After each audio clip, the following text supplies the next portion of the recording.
Imagine the whole church discovering their passion to care, one small group at a time. You're listening to this special podcast series, Care Journey, from the Journey with Care podcast.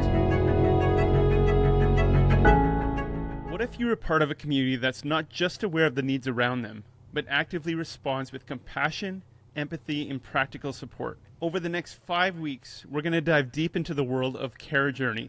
It's a transformative 5-week discipleship course designed for small groups. So if you're ready to embark on a journey of growth, compassion, and meaningful service from a biblical perspective, and as for this podcast series, we're excited to talk about it. But before we get more into that, and I hand it off to Wendi, let me remind you that we have Journey with Prayer. It's a 5-minute devotional series to start off your week on Monday. It's on a separate podcast feed. You can find it right now on your favorite podcast player, or head over to journeywithcare.ca. That link is working again because I moved it to a different server. We're able to continue to produce great content because of the generosity of our listeners, donors, and sponsors. If you want to help the podcast and the work of Care Impact in the community, we value your support, your partnership, and we would love to connect with new sponsors to help the podcast as well. You can find that in the show notes as well, or go to journeywithcare.ca to find out how to get involved. So Wendi, we've been getting a lot of churches asking about this Care Journey and signing up for a waiting list to get a hold of it in their hands to do it with their small groups. So we wanted to give a little bit of an introduction on the podcast to talk about what it's all about, why we're doing it, just so that they have a little bit of information before they ask about it. So you want to maybe give us a little bit of history of how this all came to be? Yeah, no, I'd love to, Johan. It's been about 5 years ago that we introduced Canada, and we had a big party, a launch about the Care Portal, bringing it into Canada, and we've been Canadianizing it, which Care Portal, for those of you who are new to Care Impact, is a care sharing technology that connects people in the community, particularly where we're focusing on equipping the church to respond to community needs. And how do we know those needs? How are they coming through the care sharing technology we call Care Portal? It's because we're building bridges with social services and frontline providers. They know where the needs of children and families are the most vulnerable. They're hidden in plain sight for us. However, with partnership with these organizations, those social workers are able to put needs into the platform, and participating churches and community members and businesses are able to respond in appropriate ways. And so we're excited about that. But over 5 years, Johan, we've also learned some things. We've learned how Canadian churches are doing. We have been listening to pastors and leaders. We have been sitting with people in the community, and we've been listening from the pew what congregations are saying. How is the technology working? One good news I have is that Care Portal is a technology that is working. It is actually seeing children and families being served in very effective ways. But I'd be amiss to say that a technology would solve the social challenges and the barriers that we find in community. And so that is where we actually, last year, we sat down with pastors and leaders and people within the churches for a qualitative study. And we said, how are your churches growing? What are the challenges? What are the pain points that you're experiencing? You're utilizing this technology, but what is working? What isn't working? And how can we help activate the whole church? Because here's the thing that we were seeing over and over again, whether it was a mega church or a little micro church, that people desired to care, and there was a willpower to care, but sometimes there was a barrier to actually knocking on that door, responding to the needs in a way that would be relational. What we often found was that there would be one or two people that really drove this for their church. But our desire is to see the whole church care. And so we sat down and tried to dig a little deeper. And for our listeners that have been with us for any amount of time, especially this summer, we did a series called Summer Speedos, just kind of a little fun name. But we shared some of those Care Portal stories and the impact that they're really having on the community, and that mutual transformation that we talk about all the time. How doing doing the care portal and helping those in the community really is mutually transformative. And we talk about care portal all the time, so here's a great opportunity for our listeners to go a little bit deeper into what we're talking about when we keep bringing up this care portal thing. So and one thing, we've had a lot of inquiries across Canada. Our vision is for national expansion of the care portal technology. There's actually a demand for it. Many different cities are asking more questions, and really that is the way forward, and how Canadians can communicate is through technology. And obviously it's just a tool that can drive social action and drive relationships and connection, because otherwise Canadians aren't going to know where the needs are. I used to work in social services and overseeing a community center, and the amount of our families, they were getting like 5-6 frozen turkeys. And I'm like, there's got to be a different way. Because they don't need frozen turkeys. They're vegetarian. They actually need a friend. They need a mentor. They need help with taking to a medical appointment, or they need help with some basic needs, steel-toe boots, so that his dad can get a job. And so that's really where the inquiries are coming. They're like, we need technology too to help drive social action, help us care better for our communities, and with people that are hidden in plain sight. So we have a lot of need, but we're still faced with a challenge. A technology does not change the heart of the church. We often have some old patterns of philanthropy where we want to do projects. We want to care in massive ways, or in a kind of a one-size-fits-all ways. But every situation that we've seen on the care portal is unique. There may be some commonalities here of youth aging out, needing a support system, of families needing some very basic needs like beds or cribs so that they can be reunified. But each family is so unique. And what we really carry in our heart as Care Impact is saying, how can we help? Not only how many children and families can we help, but how can we help the church grow? How can we activate the church so it doesn't become a project, a shoebox drive, but that it becomes transformative, mutually transformative? And we realize that we want to continue with the technology. We want to expand the technology. But when we sat down with our experts of the church, the pastors, the leaders, the people that are part of the church, and we asked them, what's working? What are your challenges? Where are the things? What is your vision for the church? Whether it was mega church or micro church, they were saying a lot of the same things. We need our church discipled. We need to get out of this culture shift of showing up for Sunday mornings and having professional Christians. And you want us to help. You want us to help the community. Yeah, we want to help too. It's in our mission statement. It's a mandate of the church, but we can't even get people into volunteer for our kids program. And now we're supposed to do that. We understand that, but it was actually adding more fuel to a frustration they were already feeling. And we just really wanted to come alongside and listen to these churches, these leaders, and say, well, what if we created a resource that would be supportive of your goal for discipleship? And so the Care Journey, actually, yes, we're training churches to utilize the Care Portal, but there's a huge discipleship piece that can be peer-to-peer led, and that they can work together listening to God. What is God telling us? And who has God created me to be? What are the things I need to be paying attention to that God is grabbing a hold of me? And how do I respond? And how do we respond? Because it's not just about the expansion of Care Portal, and we're not just handing it out to anybody that wants it. And it's not just about fulfilling people's needs in the community. It really is about learning to be the hands and feet of Jesus, because a church can send an Amazon card to a family and fulfill a need, but that's not going to cause any transformation. That's not going to cause any connection, because, as they say, Care Portal, connection changes everything. And we really believe that. Connecting with people's hearts and seeing the faces of those that we're serving. We don't want to be the saviors.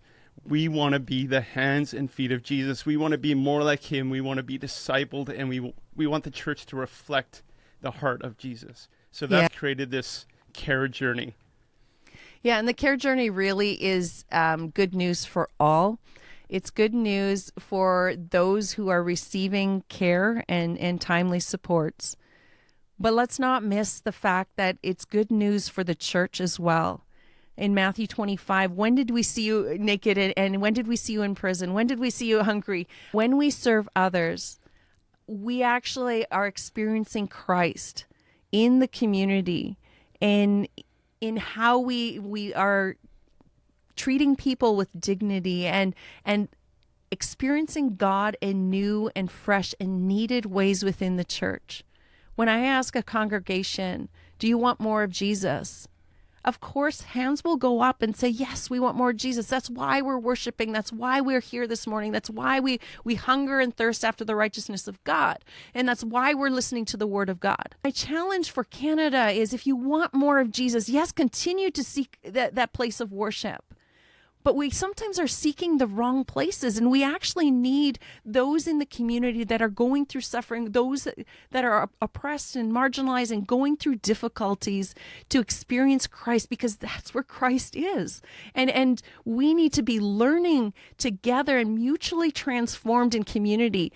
And that's not going to happen just on a Sunday morning in a pew, listening to something amazing from the pew. We need to figure out how does Care Portal help transform the church? And that's actually what we've been looking at. Can we track growth and vitality within church when people care? What's that doing to the congregation? And what is the desire of the church? It is to grow. It is to see disciples within their congregation. It's not just the pastor, that one person going out and doing good service, but people, the congregation becomes alive when they get involved in these service opportunities. Now, we're not going to have a super long episode here, but we do want to get into what some of these sessions could look like. We've already had a few churches take the care journey, and we've had some great feedback so far. And it's not just about head knowledge, like becoming the hands and feet of Jesus. There needs to be a contemplative piece to this where it needs to find our way into our prayer lives. So this is really a small group activity. This is really a made for a house group, small group in your church. We don't just want to present information. We really want to see transformation, spiritual transformation. So there's always a prayer piece to this, and it's so much more fun to do it in community, in groups. That's so much more effective than just reading a booklet, reading a manual on how to do the Care Portal, on how to do these things well. Well, can I just mention, Johan, that we have information overload in our society today. Yeah. We no longer are looking for more information. We're looking for transformation here. And that's when we're signing up a church to utilize the Care Portal, we're saying, show us your smallest form of community currently. We're not telling you how to run your church, but where is your smallest form of community? Where do you have a place where people congregate? Is it a small group? Is it a coffee time? Is it a prayer group? Where's your watering hole? Where are you finding life in your congregation? Here is a peer-to-peer led resource that can be added, nutrients to that conversation, nutrients to that smallest form of community, to mobilize them. Yes, we want community and that cohesiveness together, but we also want to drive that community, smallest form of community, into action, into their community, so that they can utilize what they're receiving, what their Bible knowledge and their community. They're including other people into it. So it is peer-to-peer led. There's a video component. There's an easy guide to follow. And we're actually saying, if you want to be active in your community through the Care Portal, we're asking you to do this together, because how can you be community out there if you can't do it together and grow together through this experience and be accountable to each other? You're not doing us a service. You're not volunteering for us. We're wanting to add life and vitality to your congregation and help lead you into active service. But before we get into those details, what about those communities that don't want to do Care Portal, or it hasn't even been on the radar? What about those people? Could they take the course and still get something out of it? What do you think? I think they could. Yeah, no, I definitely think you don't need to wait till Care Portal is in your community to be activated. This is a biblical command. We're not serving Care Portal. Care Portal is simply a tool to actually maximize your impact. So I'm still a huge fan of doing collective impact and doing it in a smart way. However, any community, let's dive into the lessons so that they actually know. Let's say it again. I'd love to dive into what the modules look like, because I think people will realize that there's something here for everyone. Yeah, because really that fifth module is the one where you get into the practicals of how to use Care Portal. So the first four modules, I think anybody would benefit from for sure if you wanted to do with your small group. So that first week, we titled this Kairos Moments.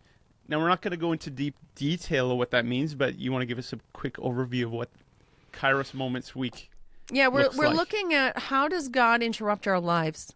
We have no time. We're busy. And sometimes we want to curate our faith. We choose when we're going to, especially Christmas time, everybody loves to be caring and hearing the voice of God then and caring in specific ways. But God breaks in on a Monday morning as well. God breaks in on a Thursday afternoon in the middle of summer, even though we're going camping. And we're looking at those Kairos moments when God invites us into a moment that we didn't curate, but God has interrupted us. And you're going to hear Harold and myself, our story of the times that God has broken in and saying, God, we said to God, like, surely you know that we're busy doing the Lord's work. And yet we had somebody at our doorstep and where we were invited to receive them in, and they were exactly who we needed to be with. And so we're going to talk about those Kairos moments. What do we do when God interrupts us with opportunities or thoughts or callings on our life? And we're saying, paying attention to how do we hear God's voice? How do we hear God's voice together and become vulnerable together and accountable in the body of Christ and supportive of each other through those Kairos moments? And then how do we respond? Because faith without actions is dead. And so I believe that everybody in the church has multiple Kairos moments where we're invited in.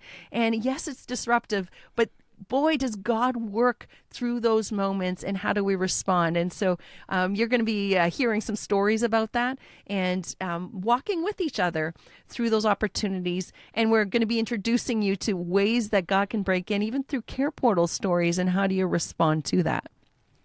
And just to bring clarity, you and Harold are coming on for the next podcast episode.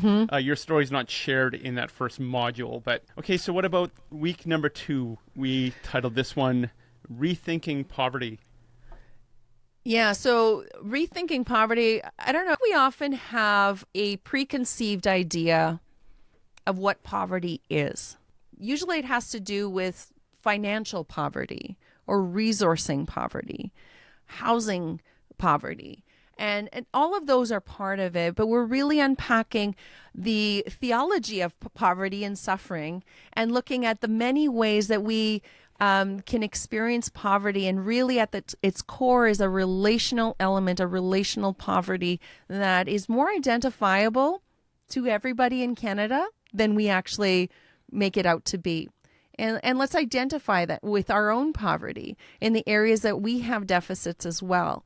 And so that it doesn't become an us and them, those that have and those that have not, and those that have, and there's a prosperity gospel that we have to be cautious about, that, oh, if God has been providing and we're doing well, then we can go rescue those that have less. Actually, can we sit with the poor?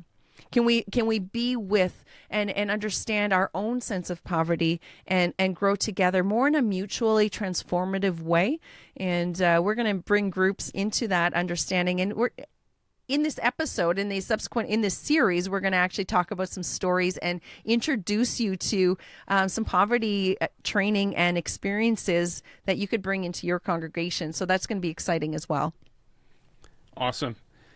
So that third week, the topic we entitled Radical Presence in Hard Places. So what do we mean when we say radical presence? You don't have to look far. Maybe you're looking on the news, or you're hearing somebody's story, or you're at a meeting, and we can see that there's a lot of trauma, a lot of difficulty that people are going through. You might even be experiencing it in your own family. And there's a lot of people going through a lot of hard times. And one of the things that we've observed is that as we're introducing people to the care portal and they're being introduced to people's stories, whether they're a newcomer struggling to get their feet on the ground, or a youth aging out, or a family that is desperately trying to work together. These are hard stories that we're introducing people to, and it's not foreign to anyone. They have hard stories around them. But it can be paralyzing for the church. There's like this separation from what they know biblically to be true to how do we practically care for others in these hard places. So we're going to be unpacking a little bit some basic principles of trauma care. And what does the Bible say about helping people in their distress, being with? The radical presence is often just being with and knowing how to be good at being present with other people's suffering without the need to rescue them or fix people. People are not projects to be fixed, but people to be with. And God has such good illustrations in the Bible that we can learn from. But I think what we're trying to do in this module is unpack that. What does it actually mean when I see that care portal request? What does it actually mean when I read the news? What does it actually mean when I'm sitting with somebody in my congregation that's going through a hard time? And what is a biblical response? What is a faithful and obedient response to that? And I think people will feel enlightened and that burden lifted, that they don't have to save people, but that their presence matters. And again, like each of these sessions has a time where they can really reflect and meditate on Scripture, go contemplative, and hear from the Lord for themselves. So the feedback we've got is everybody loves that part of it. Mm-hmm. So our fourth week, which is the last if you are not doing Care Portal, and we called that one Awakening Dignity. You want to tell us a little bit about that one? Yes, Awakening Dignity is really about showing respect and dignity when we're responding to the needs of others. When people have invited us into their sacred spaces and challenging spaces, how do we do that with mutuality and respect, human to human, caring for each other?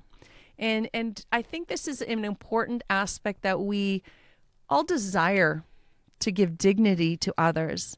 But sometimes even in our unawareness of what we're projecting or unawareness of our presence, what we bring into their story, we can actually induce shame and cause more friction or cause more harm than good, even when our intentions don't mean to. And so we're talking about how do we bring dignity into the stories of others when we go to their doorstep and respond to the need that they've invited us into.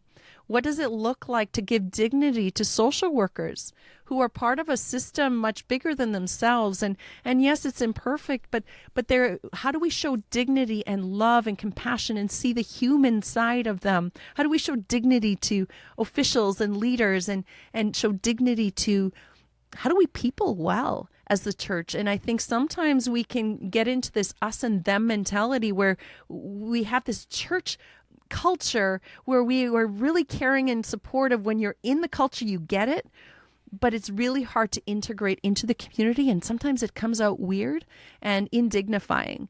And we're not bashing the church over the head at all, but we're just saying here's some simple tools. It's actually easier than you think. You can drop the mask. You can actually be human with other people. You don't have to be perfect. And in fact, in our imperfection, in our vulnerability, we are actually drawing people in and connecting with people in a really mutually transformative way. And so this is simply a tool to say, you know what, it might be easier than you think. And here's some great biblical examples. Here's some great tools for prayer and contemplation, so that you can say, okay, Lord, when I go into my day today, how can I be fully present? How can I provide dignity to those I interact with? Whether it's a homeless person at a street light, or it is somebody in my workplace, or somebody I don't even get along with, but how do we give dignity as image bearers of Christ, serving image bearers of Christ?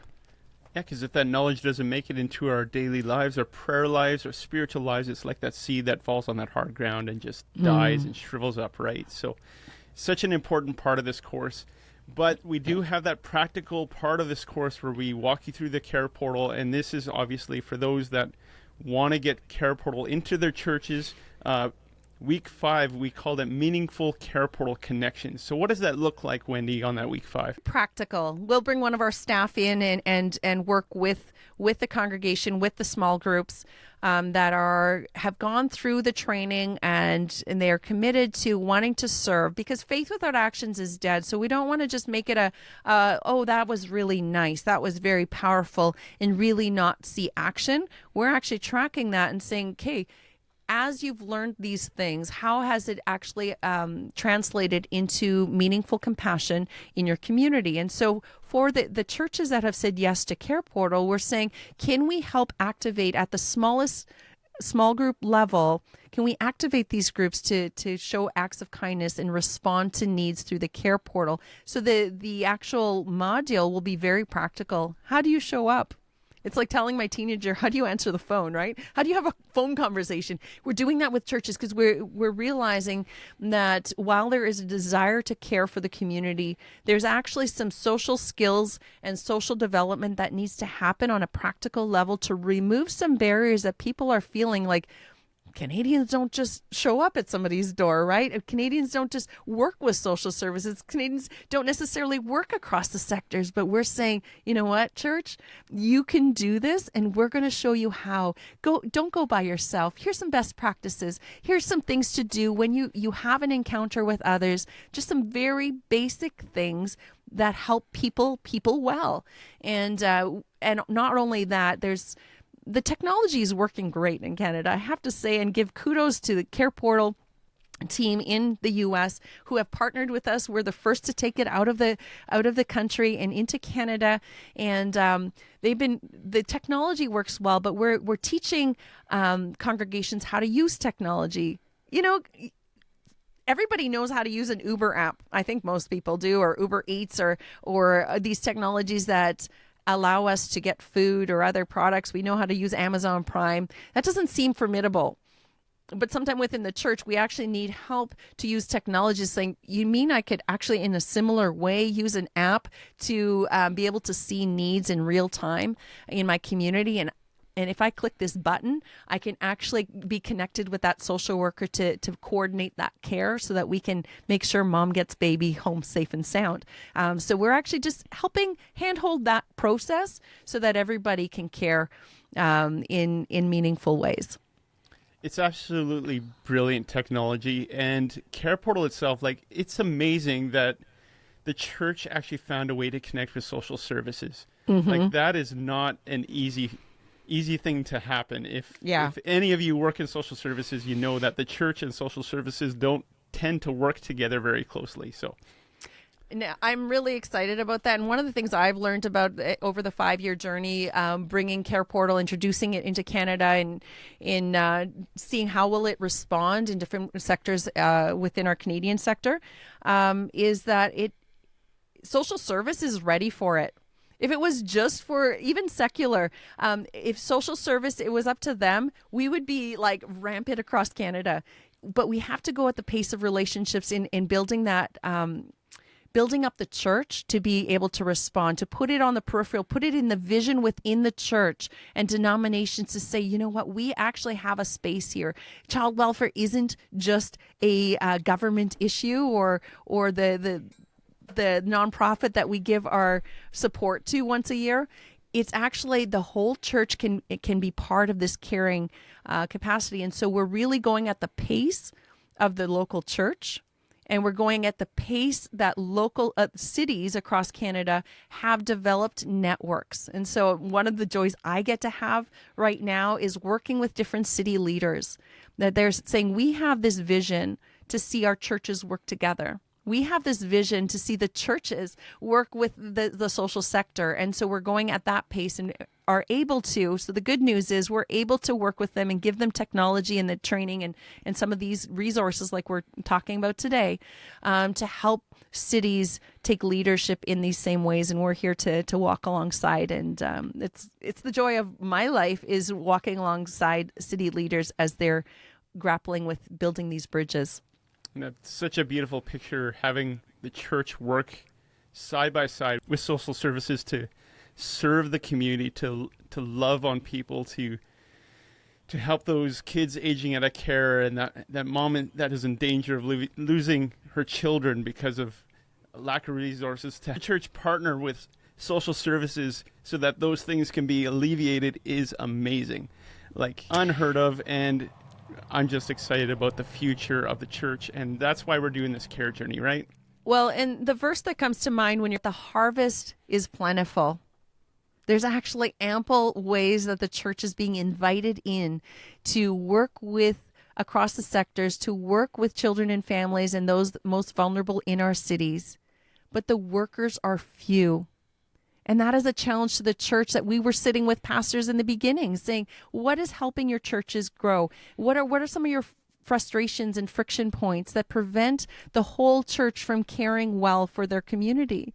And we're all sitting with this and saying, what if there's some resources that anybody in the congregation could lead a small group? They can gather people around the table. They can bring people into their living room and grow closer to God and to each other and challenge each other and keep each other accountable and grow together in loving their neighbor well. The workers are few. We can only grow Care Portal. We can only grow it as the church in caring for our community in these meaningful ways as much as the workers are developed and discipled and nurtured. And one of the beautiful things that I see is this isn't about like roping people in.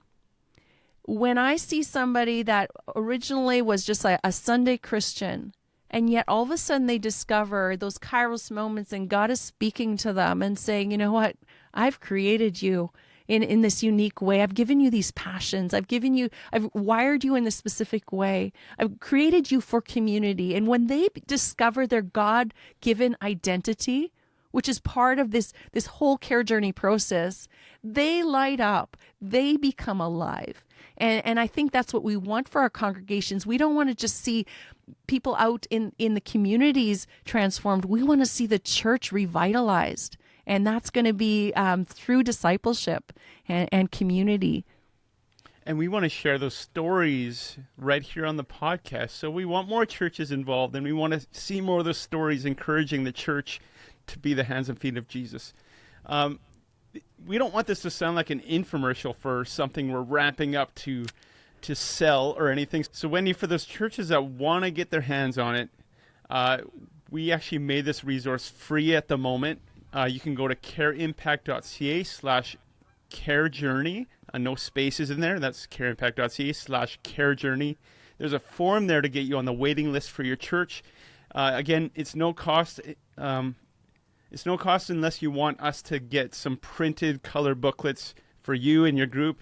But there is a leader's guide, and there's work booklets that will be sent to you digitally, PDF if you want to print it on your own. Again, that part is free, but if you want it printed through us, we can do that for you.